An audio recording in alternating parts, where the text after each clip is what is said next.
Түбән һәм Иске Шалы мәктәпләре укучылары Кама аръягы һәм Нурлат шәһәре тарихы төбәк музеенда кунакта. Теләкләре район һәм шәһәребез тарихында мөһим роль уйнаган шәхесләр турында мәгълүматлар туплау. Әлеге максаттан музей хезмәткәрләре даими рәвештә батырлык дәресләре уздыра. Хотелось бы рассказать о тех тяготах. Тылда калган Нурлат шәһәрендә яшәүчеләр күргән авырлыклар турында сөйлисе килде. Шул исәптән Бөек Ватан сугышында батырлык күрсәткән Советлар Союзы геройлары Кузнецов, Козлов, Синдряков турында да онытмадык. Сугыш эпизодларын искә төшерү балаларда патриотлык хисләре уята, ватанны яратырга өйрәтә. Во время войны. Тимир юл станциясыннан алып данлы нефтчеләре, игенчеләре, спортчылары хакында сөйләүче экспозицияләргә кадәр укучылар сирәк экспонатлар турында бирелеп тыңлады. Хәзер инде йөзләрен үзгәрткән биналарның элеккегә фотосурәтен гаҗәпләнеп күзәтте.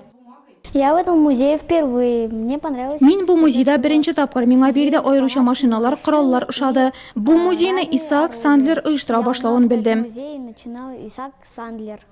Экскурсиядан соң батырлык дәресе түгәрәк стель артында дәвам итте. Биредә укучылар Бөек Ватан сугышы тарихы һәм Советлар Союзы герое исеменә лаек булган якташларыбыз турында күбрәк белә алды.